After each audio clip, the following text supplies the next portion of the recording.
Hey everybody, it's Erik Torenberg, co-founder, partner of Village Global, a network-driven venture firm. And this is Venture Stories, a podcast covering topics relating to tech and business with world-leading experts.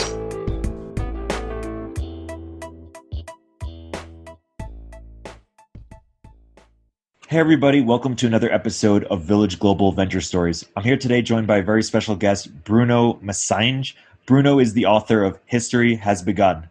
Bruno, welcome to the podcast. It's a pleasure, Erik. So Bruno, by way of introduction, before we get into the book, why don't you trace your intellectual history a bit? The question I like to ask is, over the last decade plus, what is sort of the threads that you've kept pulling or the questions you've kept asking? How do you sort of make sense and trace your intellectual history looking backwards? Right. It's maybe not your typical intellectual history. I've always been a bit of a polymath, but my PhD is in political philosophy, political theory, political thought, and I think you can still see that in many parts of my books. That's sort of my default mode. I always go back to that, whether I'm talking about China or contemporary America or even technology. I do rely on certain concepts that you learn as a political thinker. And someone was my case 20 years ago when I was in grad school. I was really fascinated by the history of political thought. And I still am.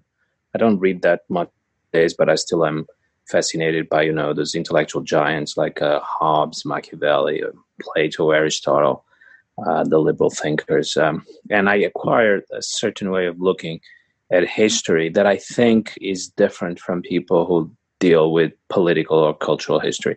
If you're dealing with the history of political thought, you really see it as a succession of revolutions. I think it would be the same with the history of science.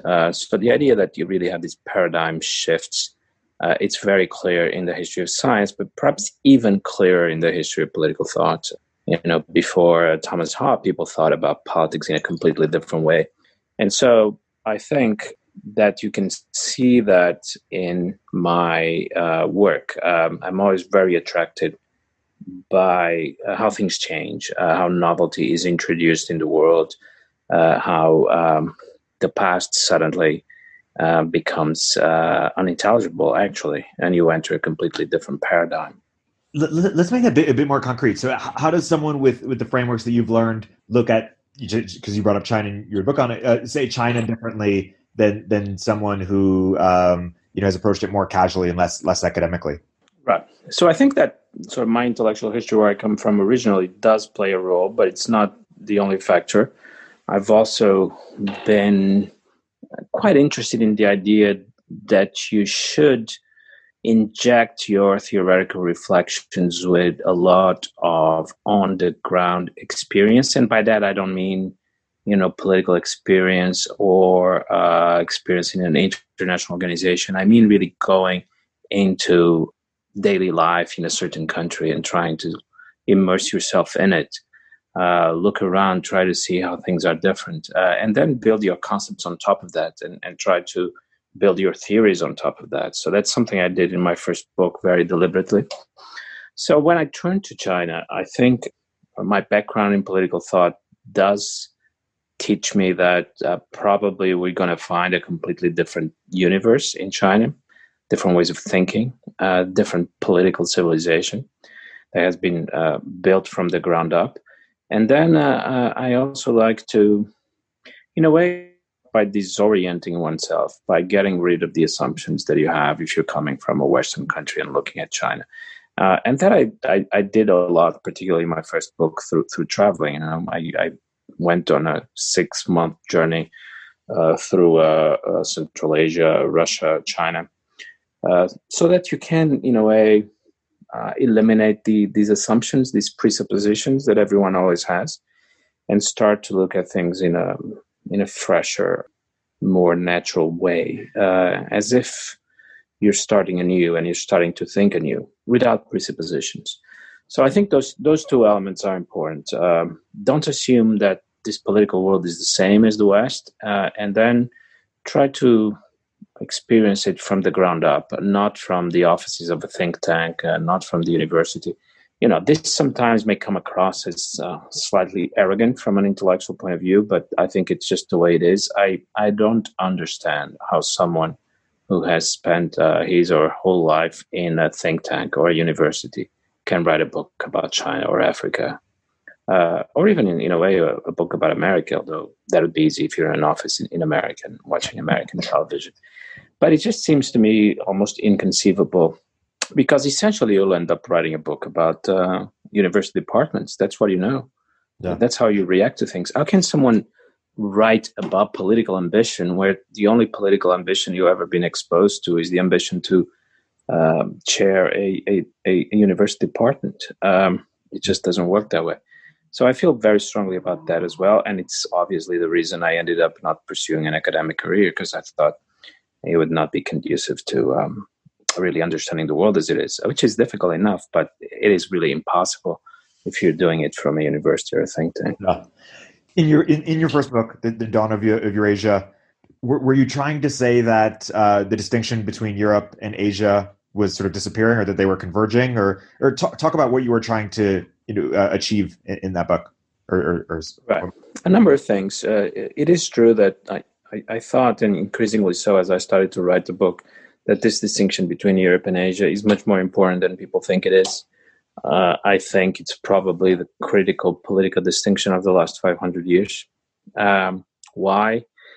Because the idea of an advanced, developed society that is then contrasted to a society that is static, underdeveloped, is very critical to our way of thinking.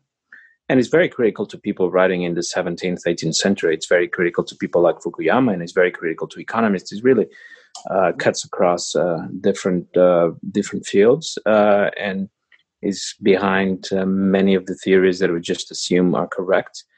And then when you turn to other distinctions that have been important, you start to suspect that in the background, it's always this distinction between Europe and Asia, between modern societies and traditional societies, which might be another way to put it, not so different. If you look at the Cold War, the West and the communist world, certainly it was almost overlapping with the old distinction between Europe and Asia. The Bolsheviks were many times described as a horde of Asiatics. If you think about the distinction between Christianity and Islam, the same would happen. And if you think about a distinction very common in the 19th century between the white races and the non-white races, again, you see that sort of implicit assumption that Europe is the center of the world and that Europe is the vanguard of human development is there present as well. So that was, I think, from a philosophical, historical point of view, that distinction is very critical to the way we think. One might not think so, but I would be able to make the case that it's there, always present, always in the shadow somehow. Then if you look to the future, it seemed to me, and I think that thesis has survived well since the book, and I think will survive well. This is really where the action is. What shape will Eurasia as a whole have? Because we know, if we think about it, we know that the United States is going to be a very powerful country. We know that China is going to be a very powerful country. We know that the tensions between China and the United States will continue and deepen. So the big question really is, where is Europe going to fit? Where is India going to fit? Where is Russia going to fit? So the question today is, what shape do we give to Eurasia as a whole? What shape will the supercontinent have? And that's the question I tried to raise in the book, more than actually trying to answer it, because in some respects it may be too early to provide a definitive answer. But to ask the question and to identify the right question, that was the purpose of the book.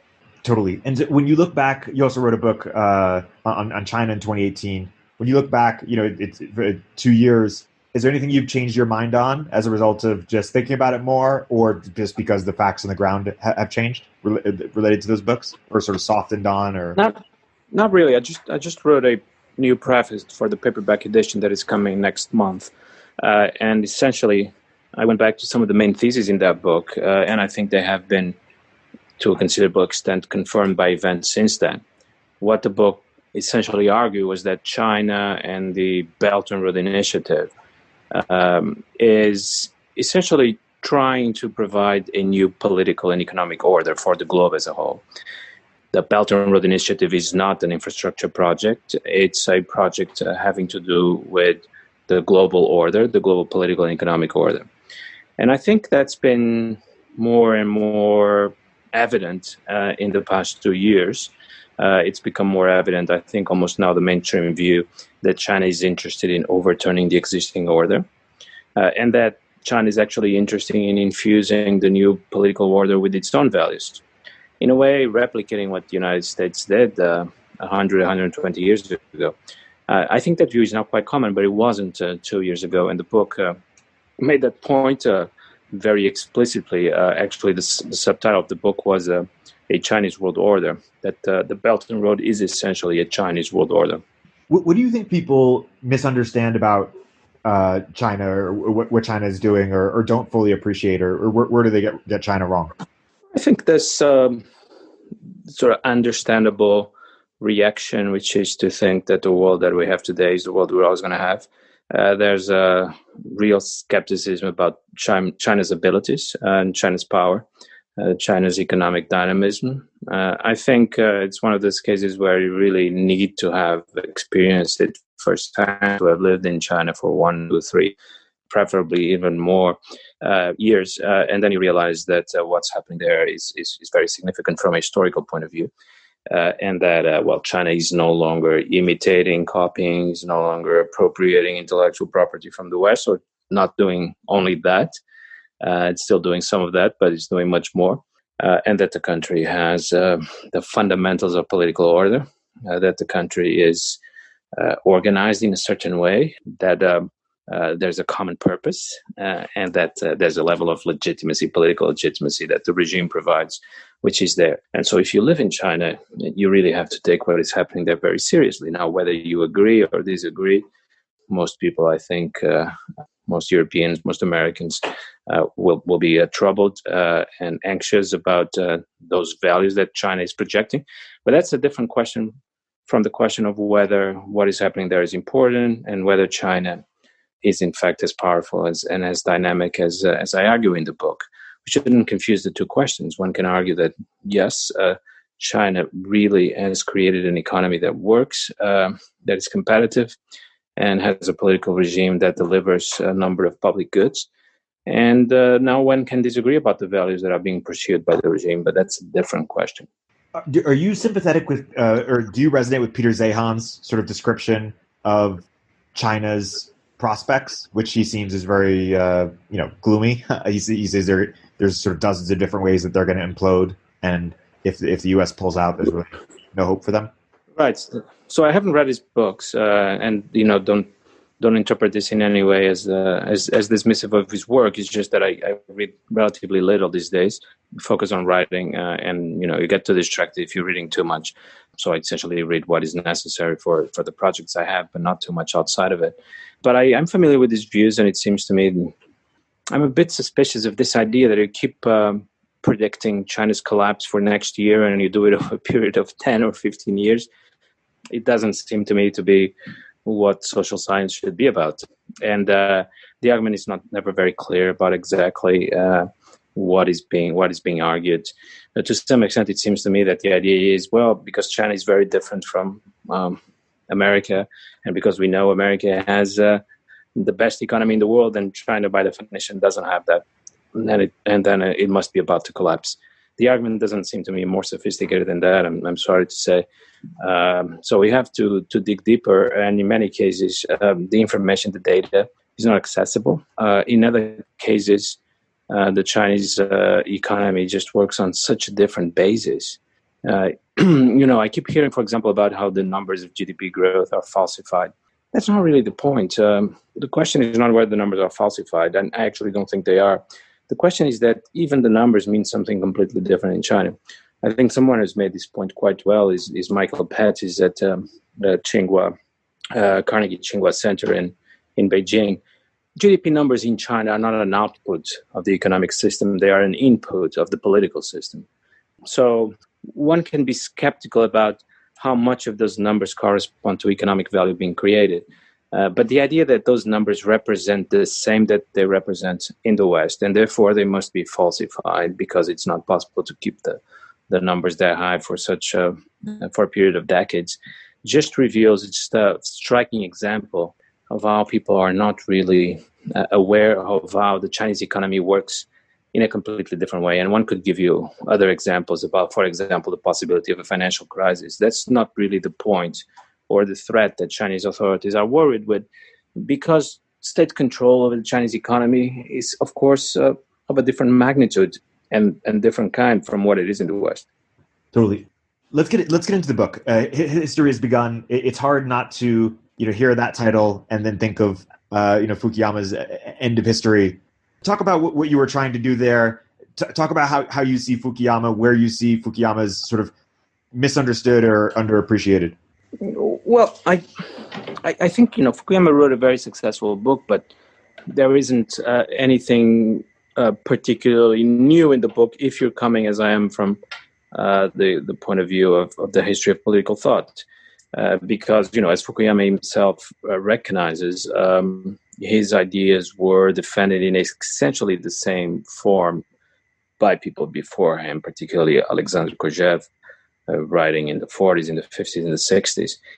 But even before Kojève, if you read the classics of liberal thought, Thomas Hobbes, John Locke, even Rousseau, it's very obvious that what they're talking about is something like the end of history, because they're talking about the creation of a regime that solves the political problem once and for all, something that Plato and Aristotle simply did not believe in, that the political problem could be solved once and for all.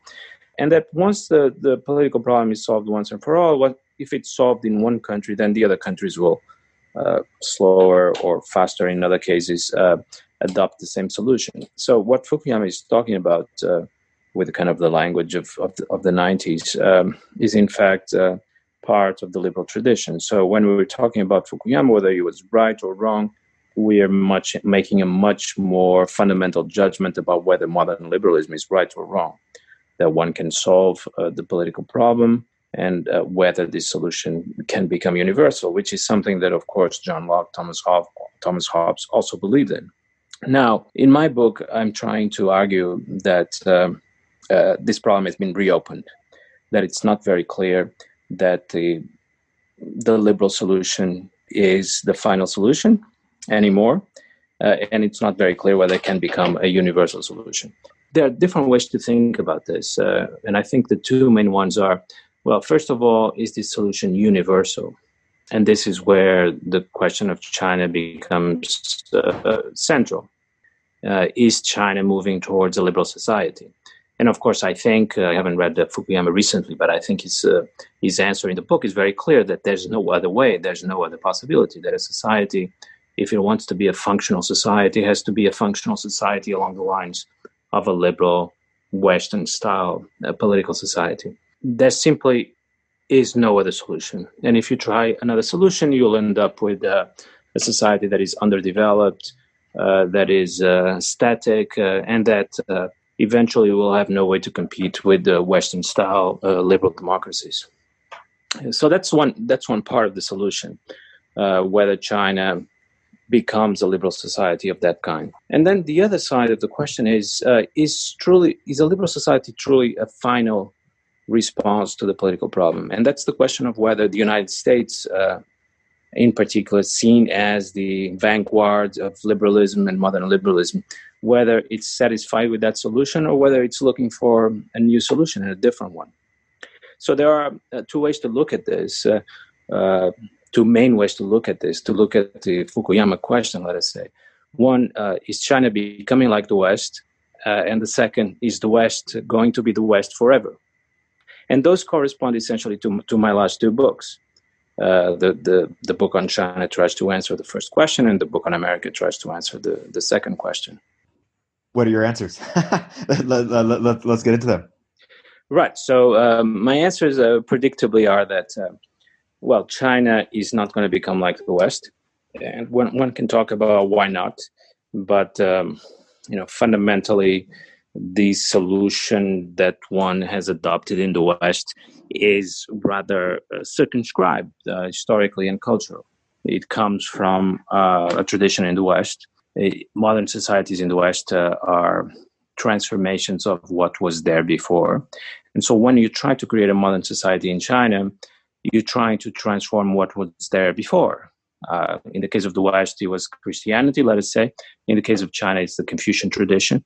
So the change that modern societies operate is going to result in a different product in China and in the West. And I think we see that. That's part of the explanation, but one should also think about how, in the end, political societies strive to be original, strive to be sovereign. And so the idea that the society would be happy copying some other society and that China would be happy copying Western societies is just a non-starter, I think, for me and for Chinese authorities and for me as an observer. And then you have, of course, all this is being done in a different period. All this is being done by different people.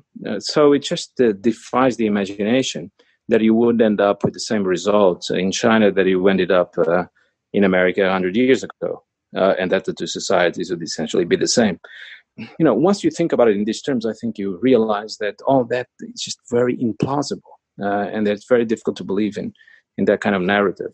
Totally. And so there's a belief that the West is a global culture exporter, particularly around sort of wokeness right now. Why do you not think that's the case? Or where do you disagree with people who have that thesis? Well, I think the West is less of an exporter of the current fashions now than it was 50 or 100 years ago. So it's less likely that wokeness is going to become a global project and a global trend than ideas 50 or 100 years ago, simply because the West is less powerful. But I think there was already a problem even 50 or 100 years ago. And in many cases, what looked like soft power was in fact just hard power. Just the West happened to have more powerful weapons. And that really meant a lot. These things started to change, I sometimes think, with nuclear weapons. And particularly once China and the Soviet Union acquired nuclear weapons, the West's military superiority, which has been at the core of world politics for 2 or 3 centuries, disappeared overnight. But there's also the economic question, the fact that other countries and other parts of the world have become very proficient at economic development, economic growth. So all that makes it more difficult, but it was always difficult. And if we turn, let us say, to wokeness, I just don't see it. I know this is a powerful argument, particularly my friends in the Valley talk a lot about this, about the idea that there's a kind of a global movement towards wokeness. And if you're not particularly favorable to wokeness, then you get worried because there's no way to escape it. I don't see that at all in my travels and in my contacts. Many parts of the world, this is simply not a matter of any interest or knowledge. That in India or China, this is just almost outside the realm of even speculation. In Europe, there's more contact. Obviously, there's a network that's established and it's in place. But certainly in continental Europe, I don't see the attraction of that. And even in the United Kingdom, where you do see a little bit of communication, people who are pursuing professional opportunities are often interested in the media in America or the universities in America. And they do try to mimic some of the ideas coming from there.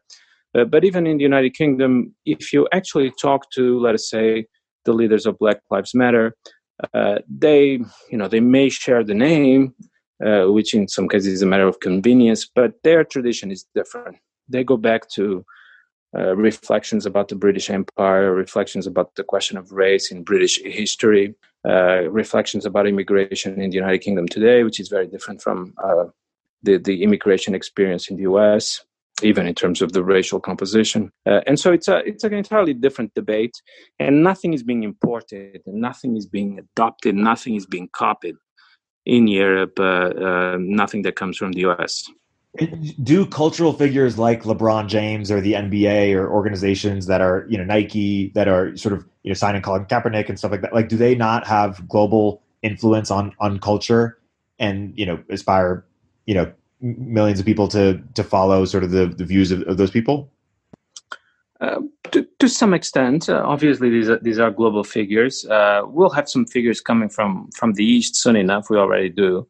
they're global figures. But when it comes to the politics of it, obviously, every now and then there will be a case in Europe that makes you think of wokeness in the US. But the question is, it's not really central to the political experience in Europe. It's seen almost as something exotic. It's not shaping the way people live. In many cases, it's rather marginal and stays marginal, where in the US, it's really moving to the center of American politics and American culture. So I work for a firm in the United Kingdom, a consultancy firm. And sometimes, when I read the stories from America, it just doesn't seems like a different planet, to be honest, because the experience of working in the city in London is completely different. In many respects, actually, it's still an old boys club, rather misogynistic, I'm afraid to say. And it's there's an attempt now to change some of those things, but it's clearly a different environment from the environment in the United States. And some of the stories that come from the US, I think, are still rather unthinkable in Europe. Some of the most dramatic episodes from the last 2-3 months, those stories happening in the New York Times, for example, it's quite unthinkable that they would happen in Europe, particularly in continental Europe. So they remain, and I think, as I argue in the most recent book, they are probably actually drifting apart, the political and cultural environments in the two sides of the Atlantic. And the question or the concern that some people have on the U.S., other people think this is overblown, but some people have is that, yes, there is a silent majority, or there might be a silent majority, but really the left is capturing the institutions in terms of like ideological conformity in universities, in media, in Hollywood, and that might be seeping over to institutions elsewhere. And that's why you have people like, Douglas Murray and Andrew Doyle and other people or John Anderson in Australia, like people who are very concerned about this. If you're not concerned about this, when would you become concerned about this? No, I think one should be concerned about what is happening in the United States. I just think that the ability of these American ideas to become relevant outside the US is now quite limited, and I would argue that against Douglas Murray. I think some of these people are, one can understand. They are worried. They think that the potential for the United Kingdom or Australia to go in the same direction is great. They also are thinking about past experiences where that was the case. I just don't think that's the case anymore, really. And so one should be worried about different things in Europe, and one can talk about them, and certainly in the UK. And one should be worried about developments in the US, which are obviously very, in some cases, very troubling. What I argue in the book is that the US is really in a moment of radical transformation. And so things can go very wrong in these moments of radical transformation.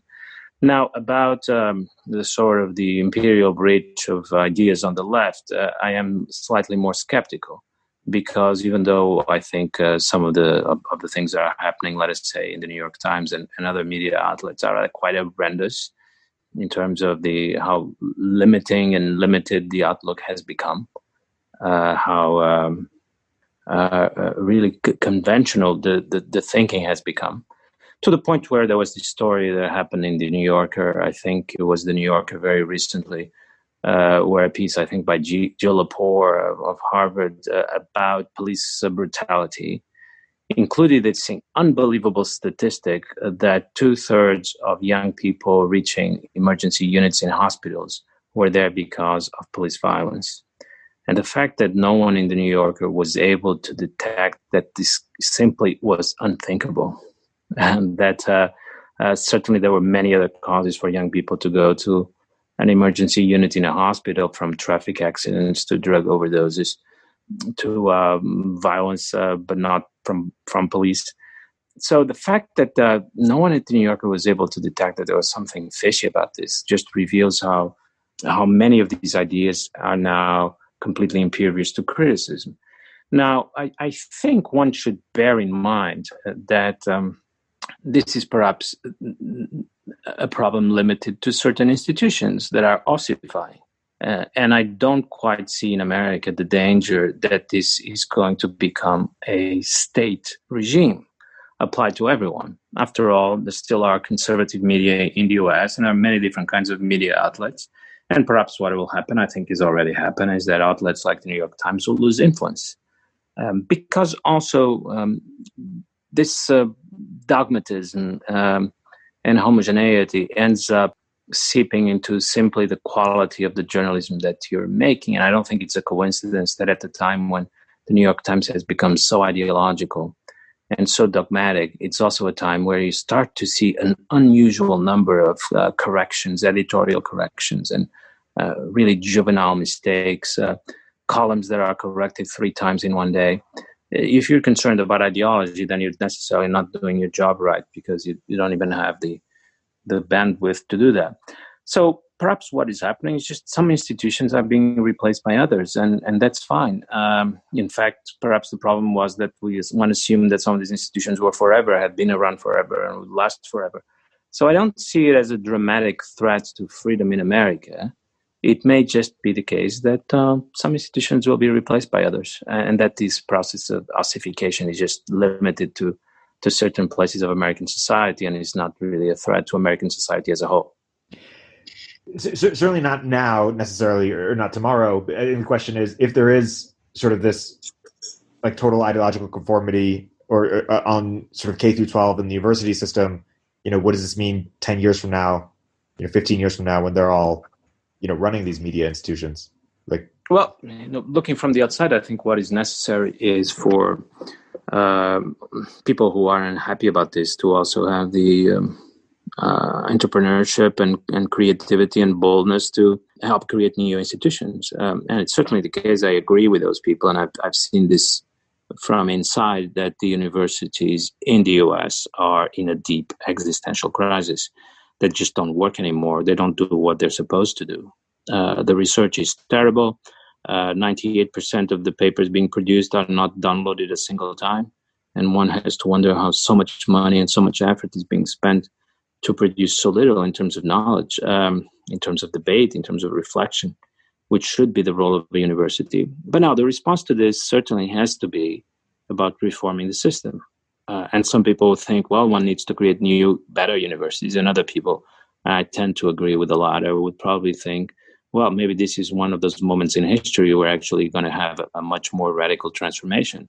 And perhaps the university as such made sense in the last 5-6 centuries, and it doesn't make sense anymore. And we have to create something different. I think, people like Peter Thiel have been certainly moving in this direction. What's the point of investing money in the university system if in the end you'll end up in a university similar to the ones you have now? Perhaps something different has to be created, something closer to the real world. There's no reason that an 18-year-old cannot already be involved with business, with developing networks, with trying to convince other people. And what we see, particularly in the tech world, is that many 18-year-olds are being extraordinarily successful. And in some cases, they were lucky that they dropped out or were forced to drop out.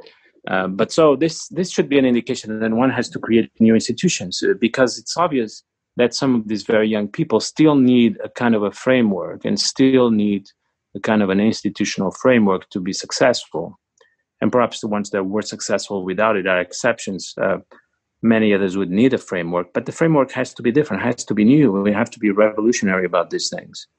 And look at the stories of some of the most important innovators today. They're successful despite their university experience, not because of that. That should really give us pause. Totally. I see one of the things that you're saying in this book, that America creates its own realities, writes its own stories, and so can America rebuild itself? Where do you sort of see the fork in the road here in terms of like the choices that America can make, or how you see it potentially playing out? Talk about that phenomenon a bit. Right. So I think, look at America today, and the first question is something certainly new and something quite transformative and radical is happening.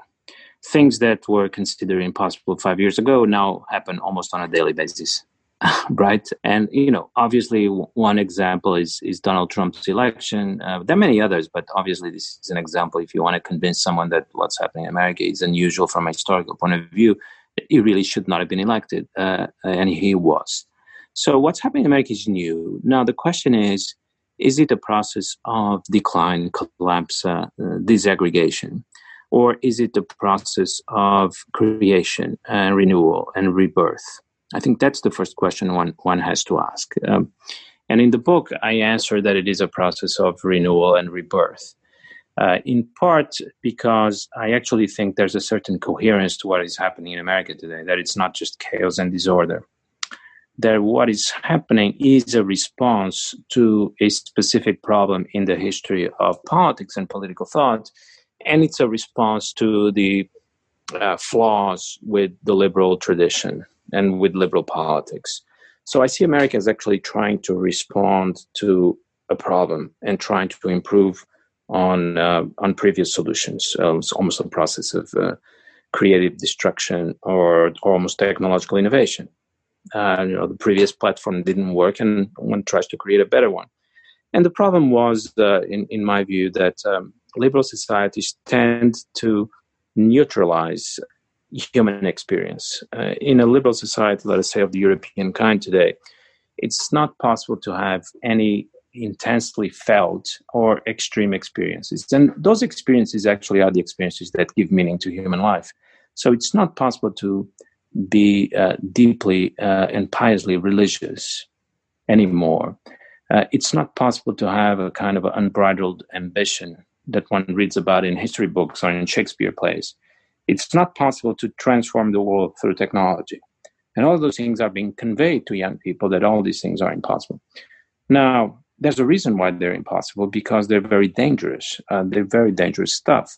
If you actually give free rein to individual ambition, you might end up with a dictator or a tyrant. And if you give free rein to technological innovation, you may end up with nuclear Armageddon or a deadly pandemic, lab-created pandemic, or something else, or radical forms of inequality. So there's a reason these extreme experiences have been neutralized and eliminated in liberal societies. But the cost is also very high if you do that, in terms of the ability of societies to project themselves to the future and the ability of human beings to find satisfaction and fulfillment in their lives. What America has done, in my opinion, is actually to find a very ingenious solution, because these extreme experiences are allowed, but they are allowed as a form of virtual reality. It's possible in America to be a dictator in virtual reality. Who is the dictator in virtual reality? Well, I think Trump is a good example of those possibilities, and they can be explored further by someone else in the future. So you look almost like a dictator, but you're not really a dictator, not in practice, not in reality. And religion, the same. I saw a video the other day of a lady that had been filmed outside a church service, and the reporter asked her why she was not afraid to be infected by COVID in a very crowded church. And she said, "I'm not afraid because I am covered in the blood of Jesus Christ," which is a response you might expect to hear in Iran and not so many other places, actually, perhaps in Iran or in some parts of Egypt. But it's interesting because I don't think she was joking, but she also, of course, was not entirely serious. If she was entirely serious, she would be trying to transform American society into a theocracy. But as a form, in the end, of virtual reality, of experiencing these things, almost becoming convinced that they are real, becoming immersed in them. And so ambition, religion, but also technology are being experienced to a deeper extent and in a deeper measure in America than they are in Europe. It's the contrast that I draw in the book. But everything is kept as a form of virtual reality. Nothing is taken to the point of actually being implemented in reality. And I think Donald Trump's presidency is a good example of that. He had an opportunity to impose a state of emergency with COVID, and he never even thought about that. Because he's not really a dictator in the real world. He's a dictator in the virtual world, where these things are more about the experience than the reality of it. So America, in my view, has been trying to find a solution to a problem that had always been left unresolved with liberal societies, what I try to do in the book, and I think this is a rather difficult thing to pull off, and I'm not entirely convinced that I did pull it off, but what I'm trying to do in the book is to present America as breaking with liberalism, but actually taking history further and move it forward in the sense of creating something that is better than liberalism. Because there are many people today arguing that America is breaking with liberalism, but by going backwards in time to older forms of authoritarianism or totalitarianism that we experienced in the past, a repetition of the past. And what I argue in the book is actually, well, perhaps liberalism is finished in America, but because something better has been created, a better version of the liberal society that we had in the past. And then describe more, what is better than liberalism, or what could that look like? What is something better than liberalism?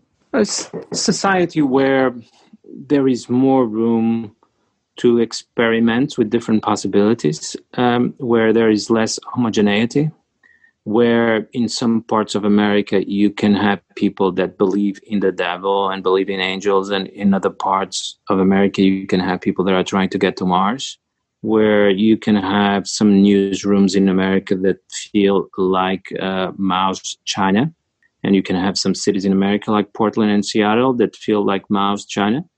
And then you can have some parts of America that feel like a Latin American military caudillo dictatorship, at least at first glance, where the whole country, in a way, is a theme park with many different attractions, where experiences that come from the past or from other parts of the world are replicated, but again, in a sort of ironic way.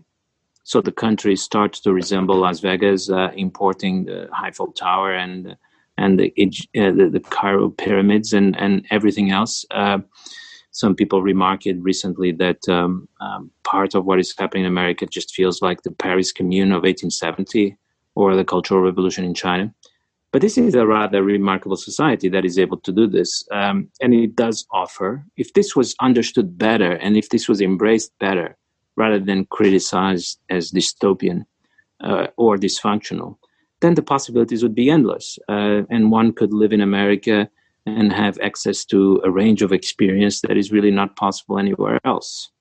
Because as we talked about, liberal societies tend to neutralize experiences. And then, of course, in Russia and Iran, you can experience political ambition and you can experience political danger and you can experience theocracy. But the cost of that is also very high.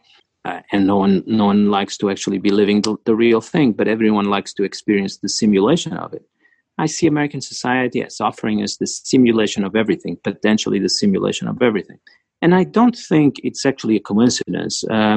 If you look, let us say, at the tech sector, the tech sector in America is also, it seems to me, in love with the idea of simulation. And this is not true just of Oculus Quest. This is true of everything. If you look at Facebook or Twitter, they are essentially alternate reality games. In the case of Twitter, almost a kind of a replication of the French Revolution, where one enters Twitter in order to have a fight with someone else, in order to join a group, in order to denounce something, in order to crucify someone who committed a political heresy, in order to really give free rein to our political or cultural passion in the cultural wars. And Twitter is essentially a virtual reality platform where these cultural wars can be fought. And you do feel like you're in the middle of the French Revolution, but virtually. That's why I love Twitter. But is it a coincidence that all over American society you see evidence of this love with virtualism, which in a way would replace liberalism as a kind of reigning ideology? It's there telling tech entrepreneurs what to do next. It's there in American politics. Basically, the debate and the conflict now is between a form of virtual nationalism represented by Trump and perhaps by Tim Cotton and others, and a form of Maoist revolution represented by the woke left. And they actually seem to be able to live together, and they actually seem to, in a way, profit from the other's existence, because it's what gives meaning and passion to the conflict, which is also another interesting thing about virtual experience, is that, of course, you have to be immersed in it. You have to forget that it is unreal. And it's quite possible, of course, in America today to forget that everything is unreal. And I think some of the people you quoted already, what I would criticize when looking at some of their opinions is that it seems to me that they forgot this is all virtual. That America is not becoming Mao's China, and it won't become Mao's China. And sometimes in the sort of the heat of the battle, you forget about that and take these things much too literally. Now, isn't it the case that actually the left over the past 4 years took Trump too literally as a fascist dictator? And now I think perhaps the right will commit the same mistake by taking the woke left too literally as a Maoist revolution. But that these things should not be taken literally, should be taken ironically. At what point would you take it literally? Like, many laws are being changed to sort of redefine what, discrimination. There was a sort of thing in Yale yesterday. Like, there are real institutional, things that are being changed here. So I guess the thing I just asked you, at what point would you worry? No, good question. So this is where I think actually one needs a little bit of theorizing, and perhaps one needs new institutions because this kind of form of virtualism where we can experience everything virtually. The institutions and the theories have to be in place to prevent sliding into reality, which is always the danger.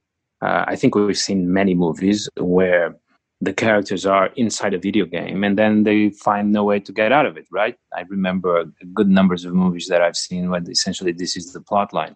Or even The Matrix is a little bit like that.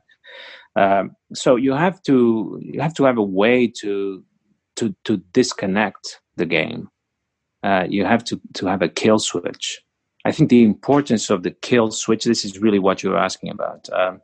How do we prevent these things from actually becoming real? And some of the institutions that we already have are going to be very helpful. I think democracy is going to be very helpful for this purpose, and some form of division of power to prevent a kind of sliding into reality where we lose track of the fact that this is not really the world we live in, but it is a simulation of some kind.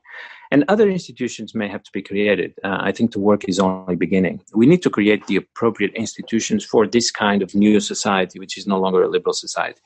The balance will have to be, we have to leave enough room for a high level of immersion. I think, we have to redraw our political theories from scratch and even develop new values. So immersion, I think, is going to be a very important value for our societies. And we have to create the space for that. So let us say when the New York Times op-ed editors decide to publish an op-ed by Tim Cotton that goes against their strongly held views, there was a lot of shock on the right among conservatives that this happened. I wasn't particularly shocked because I think it might be a good idea for different institutions to be able to create a high level of immersion in their own ideas. And if you're forced to include every kind of idea in your platform, let us say, then there's not going to be anything that you hold very dear or very sacred. So if the New York Times wants to live under a certain ideological orientation, that should be acceptable, provided that doesn't become the national orientation for everyone. Just in the same way that I would defend that religious people should be able, in some cases, to take their children out of the public schools after elementary school, after a few years in school, so that those children are able to grow up in a religious environment and that they are able to develop strongly held religious views, and that we shouldn't expose everyone to everything, because then the value of immersion is going to be destroyed. Well, if I defend that in the case of the old order Amish, or in case of some conservatives in the American South, then why doesn't the New York Times have the right to do the same? Provided that they don't then present themselves as being neutral, impartial. They have to sacrifice that, but that's fine. If they're willing to sacrifice their image of being the newspaper of record where every view can be published, if they want to become more of a political movement, they should be allowed to do that, of course. And we should preserve this important element of immersion in deep forms of life. But then the other value is the level of limiting these experiences and not allowing them to become real in the sense of becoming mandatory for everyone. After all, reality is what is true for everyone, what is mandatory for everyone. I think that's the traditional definition of reality or objectivity. And we want a society where reality in this sense does not exist, where nothing is imposed on everyone else as inescapable, as real. And so we also have to create the institutions to prevent this, to prevent a certain view from being imposed on everyone as the real, the true view. But if we start to think along these lines, then we realize there's actually something quite liberating about the idea of post-truth, or about the idea of not relying on facts to guide our politics. It might be a better world if we rely just on fantasy and not on facts to guide our politics, because, of course, the great thing about fantasy as opposed to facts is that everyone can have their own. And facts are the same for everyone. So there's something authoritarian about facts and something rather liberating about fantasy. But I genuinely believe much of the work is still to be done in terms of developing the theories, the institutions, even the emotional reactions to this new kind of society I'm trying to describe. I've never heard that defense of postmodernism, but it's creative. I see you in the book as sort of exploring in someone trying to reconcile different tensions or talk about how they could be reconciled. Democracy and religion is one. Individualism, right. Collectivism is another, and then also just sort of what you were talking about right now, modernity and post-modernity. Why don't you talk about how, anyone or all of them in terms of how you try to reconcile them or how you see them potentially being reconciled? Let me say a little bit about religion, and then let me suggest that actually technology and religion are quite similar. It's one of the ideas in the book that I'm interested in trying to defend. So there's obviously a conflict between religion and liberalism. There's thousands of books about this, and thousands of books trying to reconcile the two, but thousands of books showing that there is a conflict.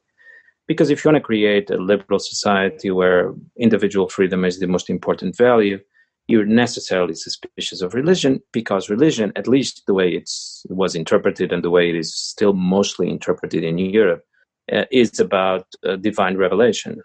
It's about God's commandments, and it's about a certain idea of truth that is revealed from above and imposed on human beings. Now, there's obviously a conflict between religion thus understood and freedom and individual freedom, because you're either free to do what you want or you are under the obligation to follow God's commands and to follow the revealed truth and has been revealed in sacred texts. So obviously there's a conflict between religion and liberalism. This conflict has been resolved in different ways. For the most part, liberalism has won, and religion had to adapt itself to liberalism. Religion was transformed essentially into a way of life that has to fit under liberalism. Religious people had to renounce their ambition to actually set the truth for everyone else. And they had to become a different kind of pious religious personalities. Now, I think this is well understood and accepted, although, as I already argued, it's different in America, and there's more space in America for religious experience. Now, technology, what I find quite interesting is that technology also ends up to being in conflict with liberalism. And perhaps we didn't know that until very recently. But it's becoming more and more clear, and it's particularly clear in Europe. Because in Europe liberalism is much stronger than in America. My argument is that liberalism is essentially dying in America, but because liberalism is very strong in Europe, you see the conflict with religion very acutely, and you see the conflict with technology also very clearly. Although that conflict with technology is also present in America.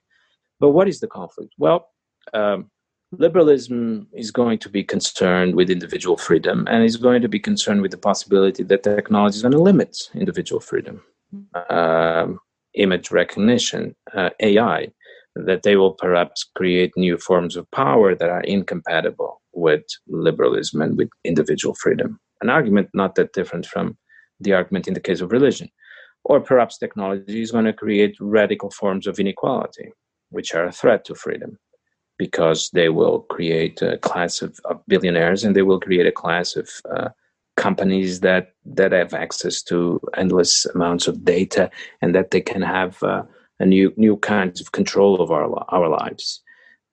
Or perhaps technology will transform our lives so radically that it will even transform the shape of a liberal society, make it impossible for privacy to exist, make it impossible for certain levels of equality to exist, make it impossible for political accountability to exist, make it impossible for facts and truth to exist. This is a debate about Facebook and disinformation and so on. It's now almost accepted by mainstream opinion that Facebook is destroying democracy by spreading all these conspiracies and so on, making it impossible to have a public sphere in the old style where one discusses policies and facts. Now, this is also starting to be accepted, but it's quite a dramatic conclusion to take. If we conclude that liberalism is incompatible with technology, then we have to pick one among the two. And we also become more pessimistic about the future of liberalism, because if this is true, then it would mean essentially that other societies, non-liberal societies, would have the upper hand because they would have easier access to technological development. Whereas liberal society is always concerned with limiting technology, limiting technological innovation, limiting technological development, would fall behind. And I think we already see lots of signs of this, and they are worrisome if you are a liberal.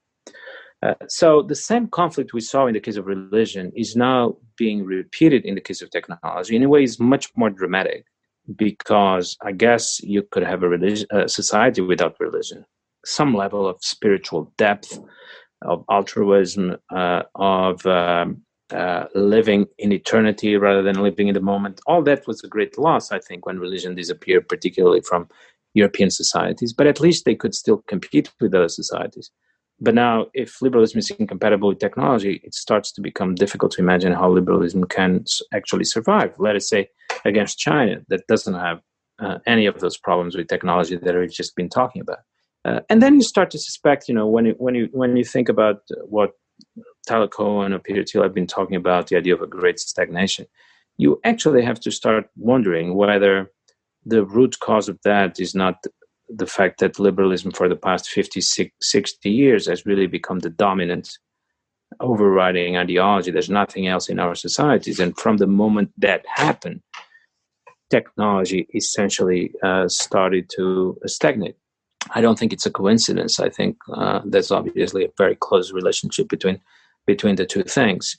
And so if we want to create space for technology, perhaps we will have to develop a different kind of society, no longer a liberal society. And this is a question that I think is very strongly felt in America today, particularly in California, and not strongly felt in Europe. So it's another case where I see really grounds for optimism about America.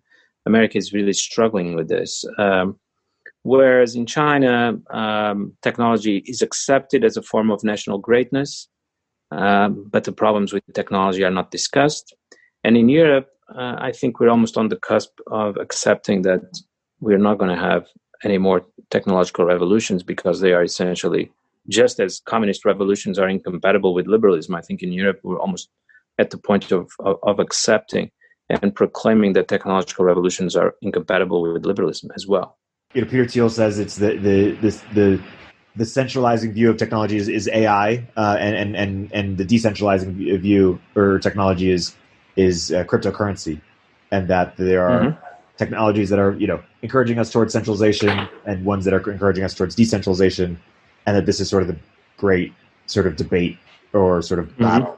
To the extent that technology leads us to a more decentralized future, it might lead us to a more liberal future in the sense of true freedom, in the sense of sort of actualized libertarianism. Right. Well, yeah, I agree with that view in general terms. I think, we do have the question of AI and its compatibility with human freedom in China being raised. And then, of course, the question with crypto is also very interesting.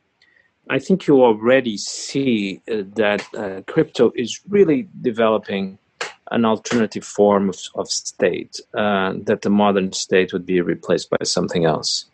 That was not very clear with Bitcoin, but I think it's already pretty clear with Ethereum, that the state represented by courts, by the administrative state, can potentially be replaced by smart contracts and other forms of Ethereum-based applications. Then the question will be, I think, if we do go down this path, the question will be, at some point, the state as it exists today is going to fight back. And it still has essentially the instruments to fight back because it still has the monopoly of violence, of physical force. And in the end, we all know that if you have all your financial assets in crypto, they are safe to some extent, but if someone kidnaps you and tortures you to get your key, that can still be done. People can still be put in jail. So I think it's not obvious to me, as it is to some people in the crypto world, that the story of crypto in the next few decades is going to be a peaceful one. It seems obvious that there's potential here for a kind of a world-shaping, world-defining clash between crypto and the traditional state. And probably some people are already thinking about ways in which not just the administrative state, courts, the law can be incorporated in crypto, but also how potentially access to physical force and physical violence could be incorporated into crypto platforms. But these are all very delicate questions and very difficult questions for the future. So even though on the face of it, there is some possibilities for human freedom that are incorporated in the crypto world and in the basic idea of a decentralized platform, of a radically decentralized platform, which I think is what defines crypto as a political idea. I think that's true for the time being, but obviously we're reaching a point where things are going to become more serious and where we are going to have a sort of a defining clash for where power really lies. And until now, I think the traditional state still had the upper hand, even in a clash between Google and the traditional state. The traditional state still had the upper hand, still has the upper hand with Bitcoin, but we'll see whether that continues for the foreseeable future or not. But one can imagine one of those defining clashes like we had in the past, a kind of a French Revolution redux, where two distinct sources of political power have to decide among themselves which one will survive and which one cannot survive. Do you suggest that we sort of lean into postmodernism, but just make it work, and that real way to go back to modernity as we once knew it? Right. Well, postmodernity was never really explored in all its possibilities. And there was a kind of a negative side to it where, this denial of reality was almost a form of madness. But the idea of simulation is a different one. It's not that you deny reality in your mind. It's that, in fact, you build an alternative form of reality, and that in many respects is going to be superior to the real one, and that incorporates the real one and makes it disappear. So these are fundamentally different projects. So when sometimes people criticize the idea of post-truth, they have in mind a form of post-truth that is really a kind of madness, where you ignore reality, but reality continues outside your mind. But that's not what I am suggesting here. What I am suggesting here is more similar to the creation of an imaginary world, let's say like Westworld, that is more complete, more complex, than the real world, and eventually ends up replacing it. That form of postmodernity, I think, is defensible, not to say inevitable. I think it's the way we're going, whether people like it or not. There's this view, a friend who says liberalism has no constituency anymore. It's either the only constituencies that work are either communism, or wokeism, nationalism, populism, or populist nationalism, Christianity, and Islam. Right. Liberalism is certainly in trouble. Some of its promises were just not fulfilled. If you read those authors, we started at the beginning of our conversation, John Stuart Mill, John Locke, and the descriptions they give of a liberal society, it was supposed to be a society where you could talk about everything, where you could believe in everything, where you could do whatever you wanted. This idea of radical freedom, particularly at the level of ideas, the marketplace of ideas, where everything could be talked about and everything could be defended, and people that had eccentric, unusual opinions would actually be celebrated. I mean, you read those things now, and you just realize, my God, this is a pie in the sky. It's just not delivered at all, and that liberal societies end up being quite restrictive in the range of opinions that they allow. So I think, obviously, some of the things we took for granted have to be rethought once we realize this. In some respects, liberal societies give less room for free thinking than other kinds of societies. It is true that you're safe. They have delivered at the level of safety, but they had not delivered at the level of free inquiry and free thinking and free thought, which, by the way, if you read the original authors, the original theories, the original manifestos, this was supposed to be more important than the safety. You're supposed to be a liberal in the 18th century if you really believed in free thinking, if you really believe that you're going to have a society where people have open minds, more open than they ever been. And this has just become very difficult to believe because liberal societies have become very restrictive, based on a high level of conformity, where everything is decided before you can actually make a decision, where everything is decided by the courts because there's always kind of a mechanism to make decisions on abortion, on property, on politics. Those decisions are there even before people start to live. So there's a sense in which the promises have not been fulfilled, and in that sense, yes, liberalism has lost its consistency, and perhaps even more damaging, I think it has lost the support of most creative, enterprising individuals in society, which for the past 2-3 centuries, they were the liberals, hoping for a society where they would have room and freedom to become themselves. And I think these days this is becoming difficult, and many of these people are turning into other projects and other possibilities. That's true in China. That's true in Iran, as I describe in my first book. One of the kind of surprises that I had in Iran, talking to young, ambitious, creative people, was they hated the regime, the theocratic regime in Iran, but they actually thought that the regimes in the West were similar to the regime in Iran, that they were also very dogmatic, and so they were looking for something else. It's very exciting, the current moment, where the most creative people seem to be looking for new possibilities. We do help to help them along, especially younger people, in the sense of there's the danger that they'll be attracted by ideologies that are quite dangerous to human freedom and to human dignity. Forms of authoritarianism, perhaps old forms of authoritarianism or new forms of authoritarianism.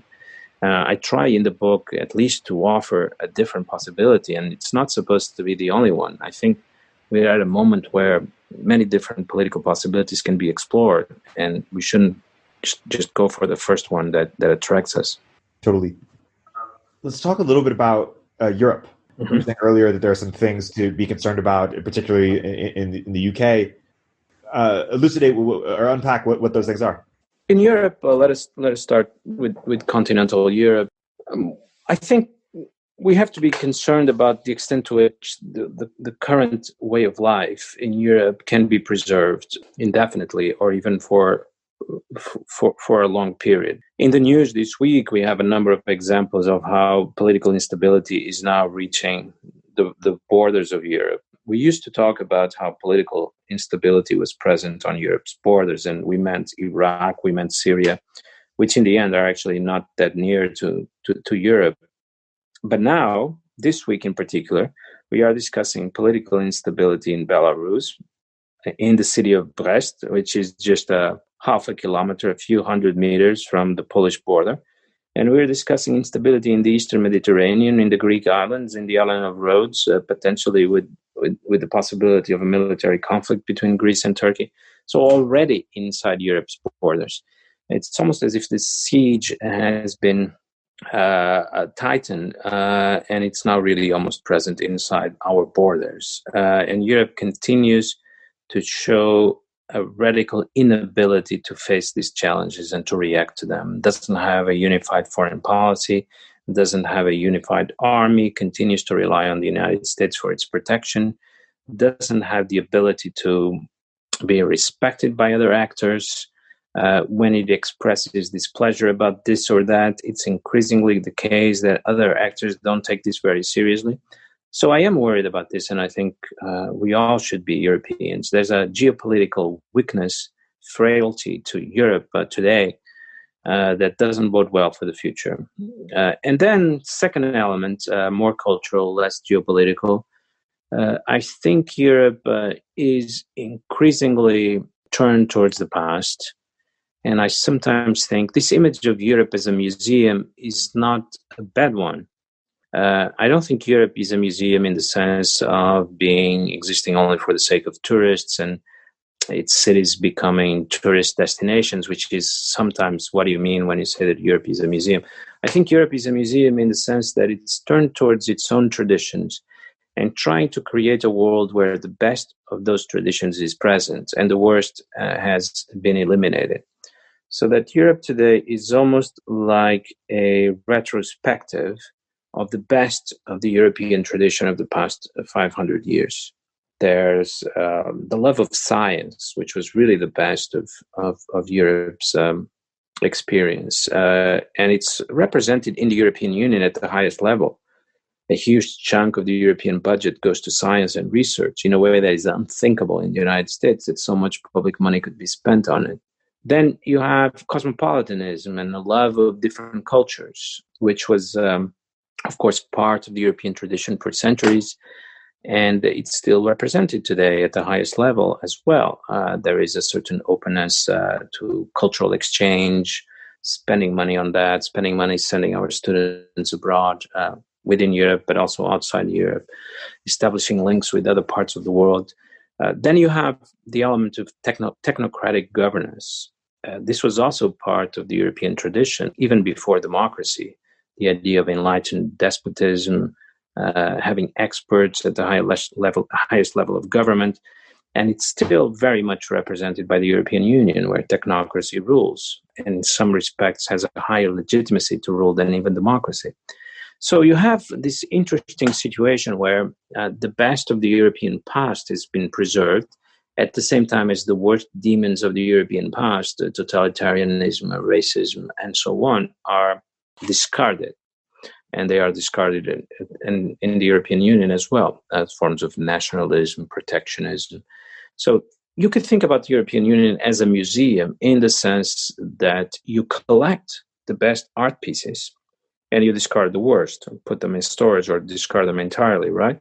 And you put the best art pieces on show. And that's what the European does with the European tradition. Now, I find this remarkable and very attractive. Particularly, it creates a place where it's really very pleasant and interesting to live.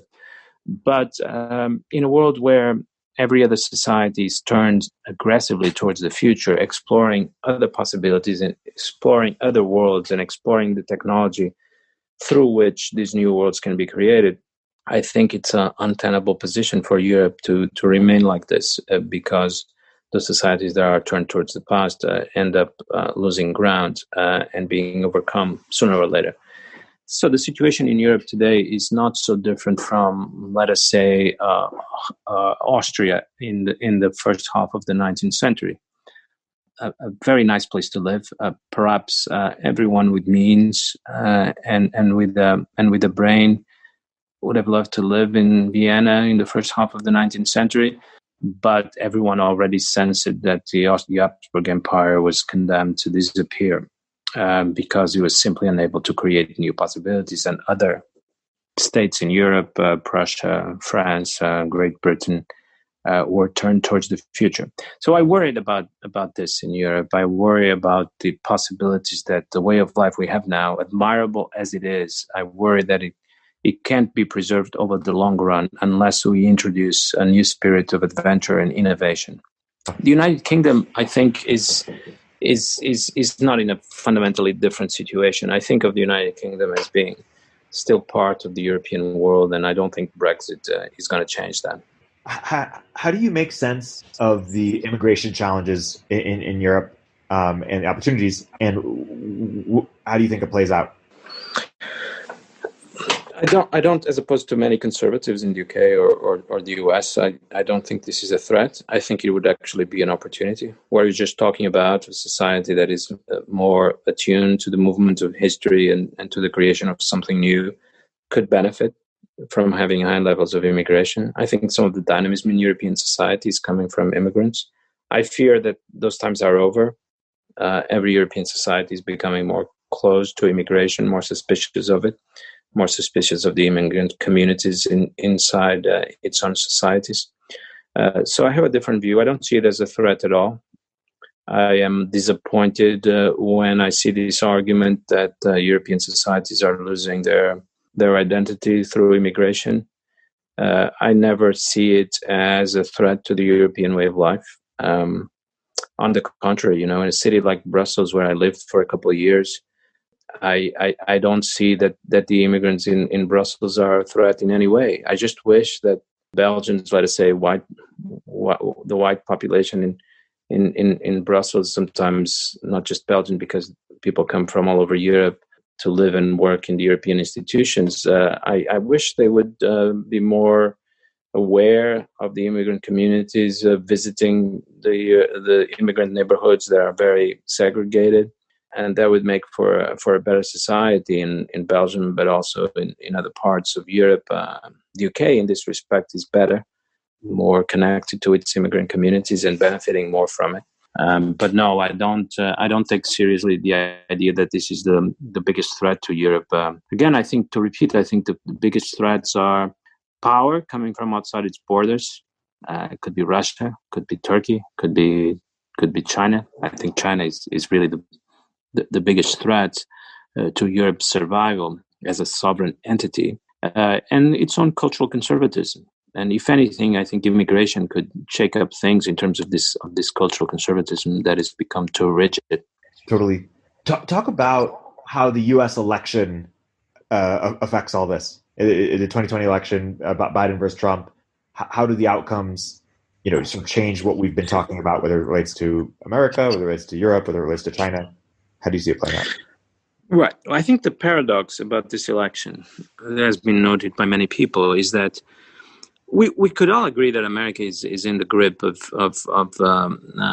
dramatic changes, and we talked about it. And perhaps some people would try to argue that it isn't, but I think that would be a difficult argument to make. And the paradox is that Biden doesn't really represent this. Biden represents in many ways a return to the past, a return, in effect, to a kind of politics that takes us by the kind of retail politics and bipartisan politics of the 60s, of the 70s. So it's quite remarkable, and I can't quite wrap my mind around it. It's quite remarkable that in a moment of such dramatic change, we end up with a presidential candidate that represents the opposite. Now, we'll have to wait and to see how this paradox is resolved. There are different possibilities. To try to enumerate some of them, it could be the case that Biden ends up being a kind of a presidential figurehead, and his administration takes a revolutionary turn of some kind, perhaps led by his vice president, although the choice was not surprising either, perhaps led by the left wing of the Democratic Party. That's not impossible. Could happen to some extent. We'll have to see the cabinet, but one could have a more radical form of politics in some areas. Also, in some cases, could be driven by events as they develop. That's one possibility. The other possibility is that we simply end up having an interregnum, 4 years where the Trump's legacy is eliminated, and in fact, the system and the political culture is readying itself for new changes and new possibilities that will come in 2024. I think this is a very plausible possibility. After all, historical change doesn't need to happen in a kind of incessant way. There are many times pauses that actually prepare more radical changes in the near future. So I find it entirely plausible that, in fact, one could see Biden as a president that helps prepare the ground both for more dramatic changes in the Democratic Party, where the far left finally manages to acquire decisive power, and also in the Republican Party, you end up having someone that is as radical as Trump in the approach, but perhaps more competent and more driven than Trump. And so 2024 could really end up being the moment where many of the things we've been talking about materialize themselves, and you have a much more significant election.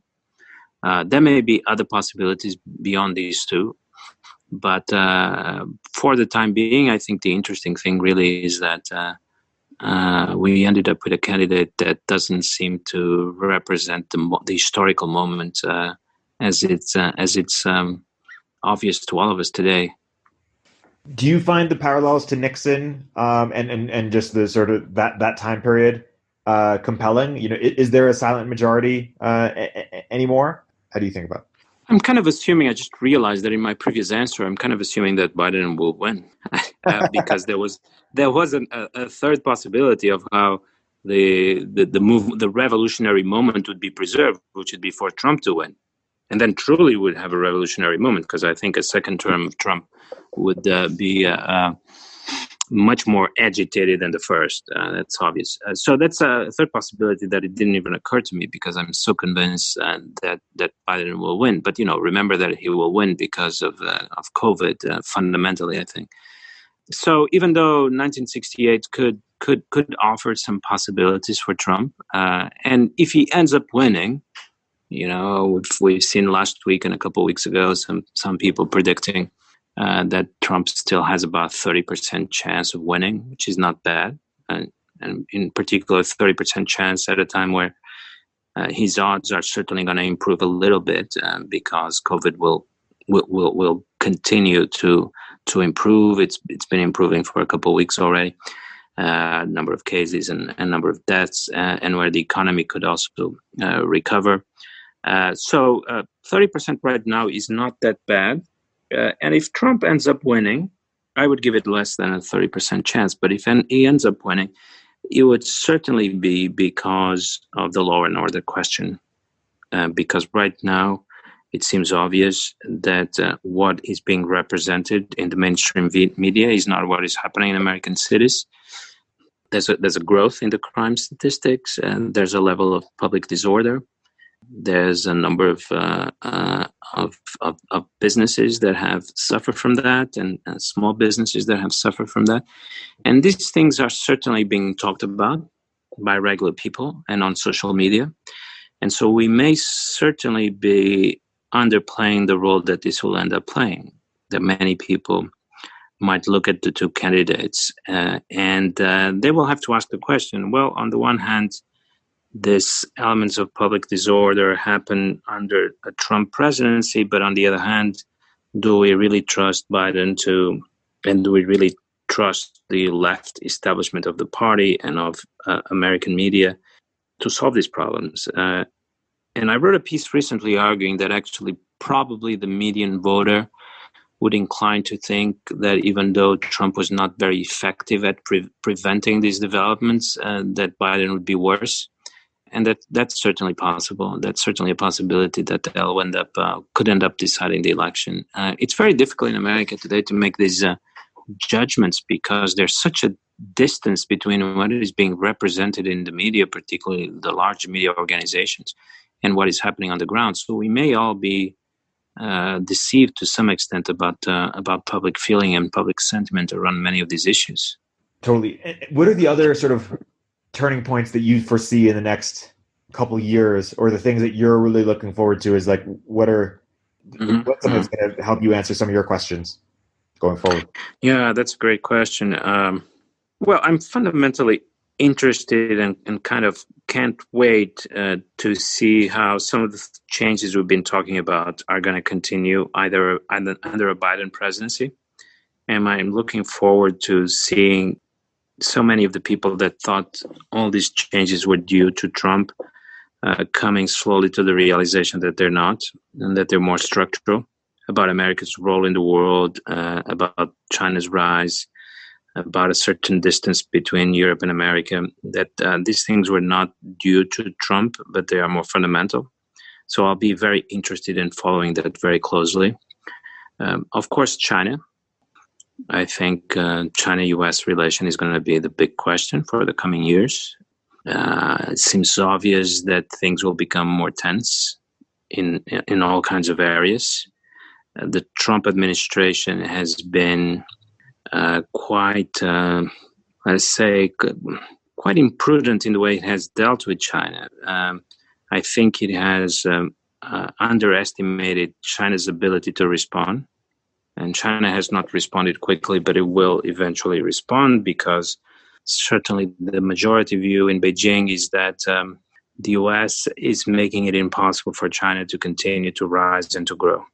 And when an obstacle is placed in the way of a country, particularly a country like China that is organized around this goal of national rejuvenation, and if an immovable obstacle is placed in its way, it will react sooner or later. And I think the view in Washington, not just in the Trump administration, but this will be shared by the establishment as a whole and even by Democrats, is that China doesn't really have any way to respond.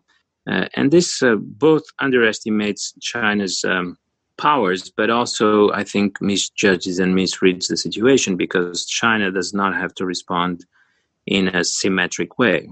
So if the United States makes it impossible for every large Chinese company to become a global company, which is part of the national strategy to make this happen, China's response is not going to be against equivalent American companies necessarily.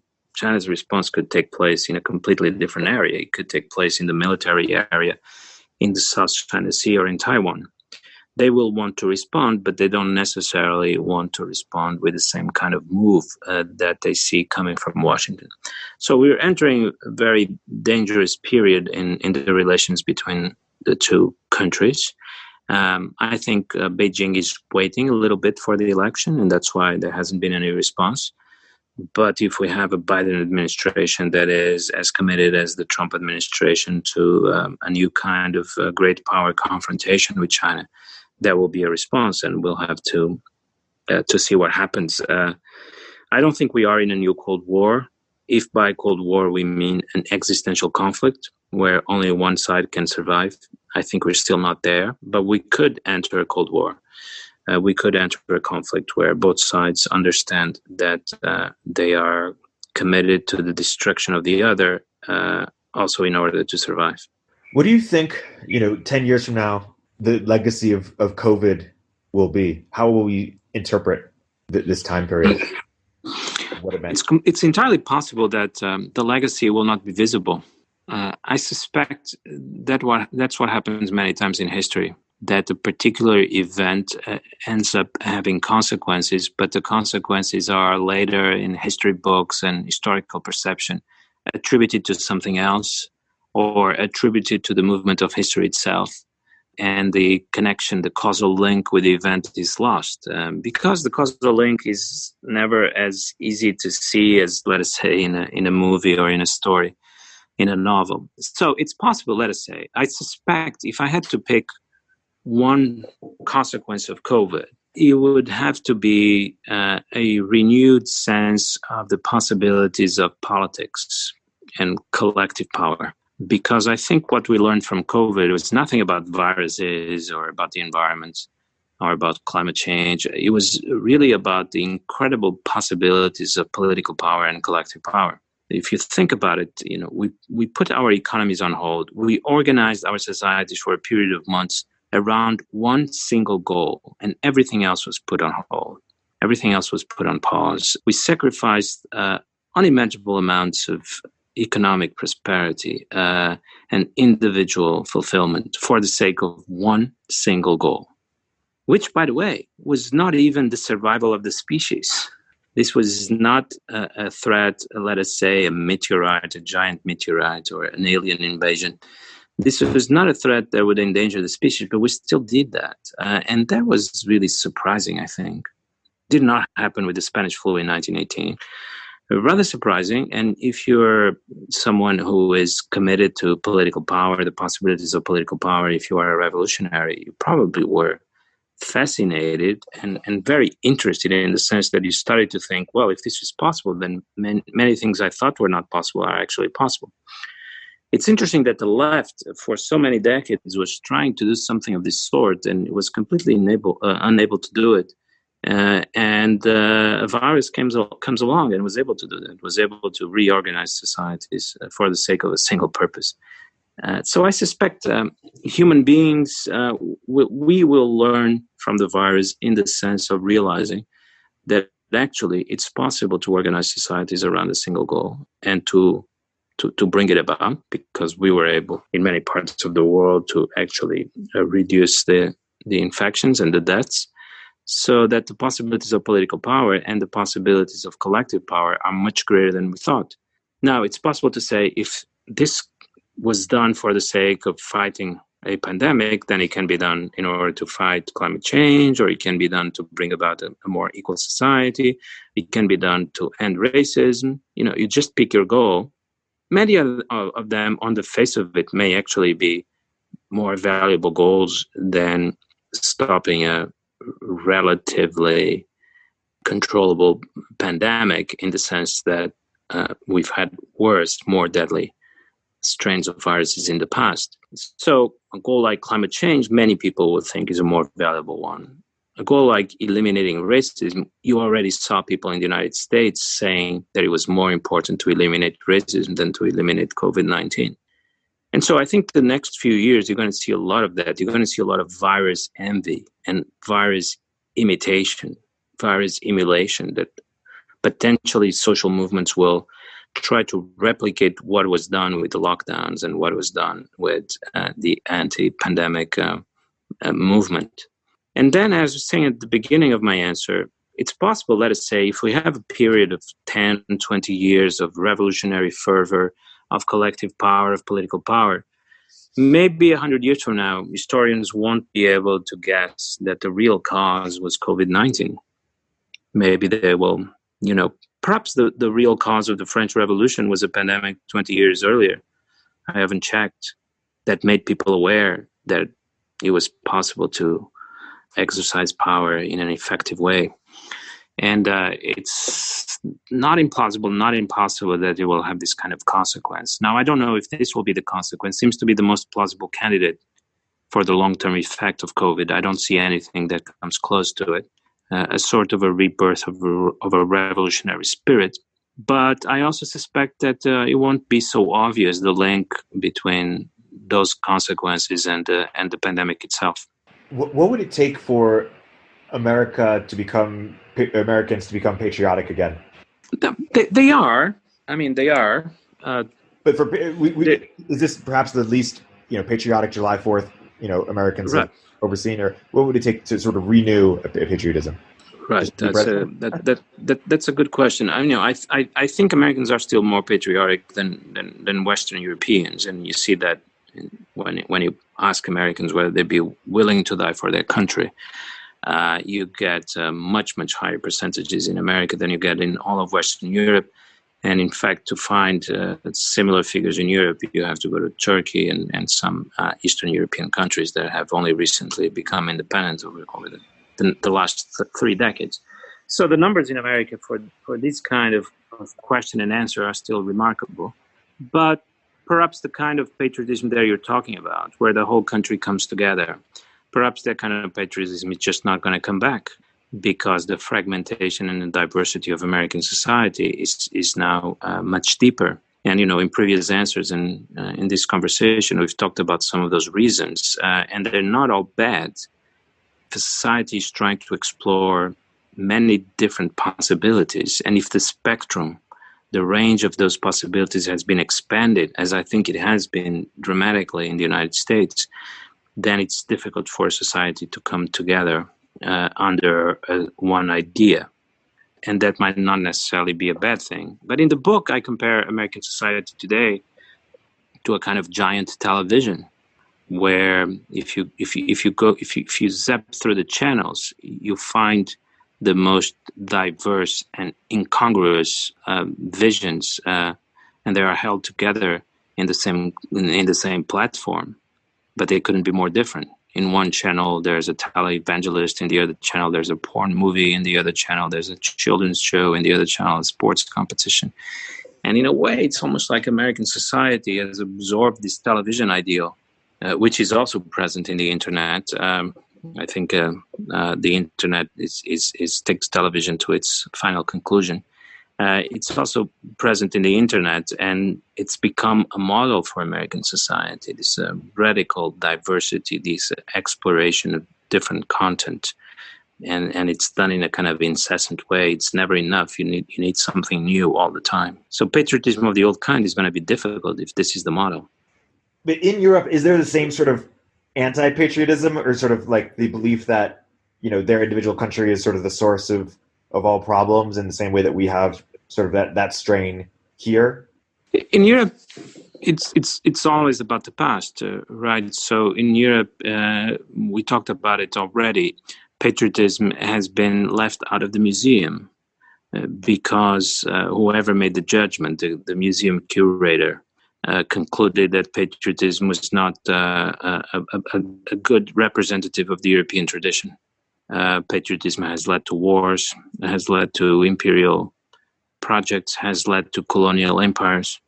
And so it was better left out of the museum, and therefore it's not really represented or promoted by, let us say, the European Union institutions, which represent rather the opposite. And in Western Europe in particular, patriotism of that kind is very suspect and not well regarded, and people would hesitate to subscribe to any variety of it. I want to close by saying just a few thinkers and asking where you disagree with them or have sort of a difference of opinion with them. Mm-hmm. The first one is Peter Thiel. A great thinker. I've met him a few times, and you know, the thing about Peter Thiel is that he's a guy completely in love with ideas and thinking. And I saw someone the other day say that it's really a roller coaster talking to him, and it is, and that surprised me. Before meeting him, is intense. I mean, intellectually intense, and for a few hours, you just kind of become two brains talking, and everything else disappears. But at the same time, you know, he's a guy who was able to make a few $1 billion, so he has a sense for the real world, and we should perhaps. That's where our conversation started today. We should perhaps come up with different ideals of what a thinker is, because a thinker has to be rooted in the real world. And you know, Thiel is a good example of that. Are there places where you have just different, you just fundamentally disagree? Well, I don't know. I remember talking to him about China. He was very skeptical about China's possibilities. I disagreed with him on that. I don't know if he's changed his mind now with COVID, where China really, I think, put together a very effective response. Which is not difficult, not easy in a society like China, so large and so complex as we were seeing in the US. It's not easy to respond to a pandemic in China or the US. It's relatively easy in New Zealand or Switzerland. So I think China put together a very effective response, and I wonder whether Peter Thiel has a better appreciation for the let us say the effectiveness of the Chinese state and the abilities of the Chinese economy to respond particularly to natural challenges, but also in terms of innovation, because this also involved the level of innovation and quick response. How about Mark Andreessen? Any differences of opinion? Well, I'm always very interested in his essays, which he writes. You should write them more often. The latest essay, I think my main question and my main doubt and perhaps disagreement was, in the end, this cannot just be about going out and building or inventing stuff. This has to be a much more radical project of social and political transformation. So I don't think the individual entrepreneur is a decisive thing here, that societies have to change as a whole, and technology is a social project. So when he says, let us build, I would be inclined to find another word, because this is not about building. This is sort of about transforming society. Totally. How about Antonio Garcia Martinez? I know him less well. I'm hoping to have a debate with him soon. We've been trying to arrange it, but I certainly love the book, and I love the way we talked about this earlier. You need to be in love with technology, but also simultaneously skeptical about some of its consequences. And I actually don't know anyone better than Antonio at doing this. And when I read the book, I was kind of wondering: is this really an insider in Silicon Valley? Because he seems so able to step outside of it when necessary. So that's the main thing that I admire about him. How about the likes of Steven Pinker or Sam Harris? Less enthusiastic than about the name so far. I actually don't know them personally, and I think their ideas seem to me more conventional. They seem still to subscribe to this idea of a predictable path of progress. I've been defending the exact opposite throughout this whole podcast, so you're not going to be surprised that I find this sort of unexciting.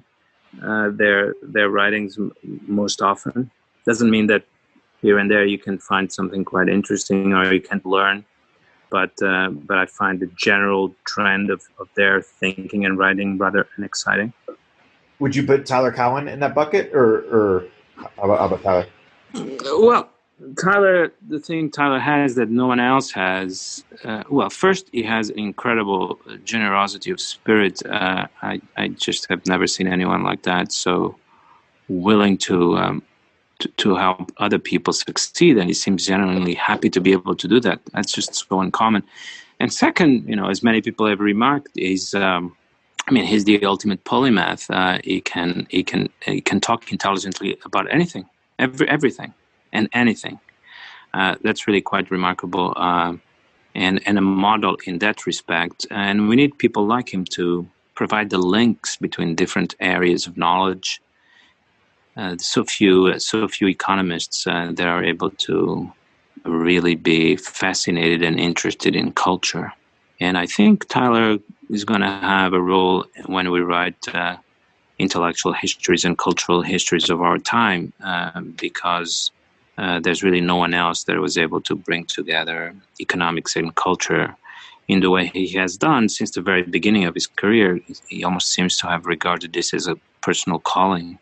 Who else do you think is going to be in that short list of thinkers and writers that we, many years from now, look back to in the same way you just described Tyler? Right. Along the same lines that I was talking about in respect to Tyler, I don't think there's anyone else. Now, this is a very difficult question to respond immediately. I would need to sit down and think for quite a while, because there's people who are interested in, but it's just that the name doesn't occur immediately. If you open your iPad and see the books, you see them there. I think there's many interesting thinkers in America today, a little less in Europe. There's quite a number of interesting people in China. There's quite a number of interesting people in India. I'm quite fascinated particularly by the political debate in India, but also the cultural debate. Great novelists coming from India. So I would recommend people listening to this, if they could, subscribe to a couple of Indian magazines and follow the intellectual debates there. They are deep, they are important, they are free of some of the presuppositions that we have in the West. So I would highly recommend that. Is there someone who is really changing the way we think about society and politics and history, together with these great thinkers that I mentioned at the beginning of our conversation? I really don't think so. Perhaps, he's already alive, but it's very difficult to come up with a kind of an intellectual giant that is walking among us. Bruno, that's a perfect place to wrap. Thank you so much for coming on the podcast. My guest today has been Bruno Maçães, and the book is History Has Begun. Bruno, thank you for coming on. Have a good one. Bye, Erik.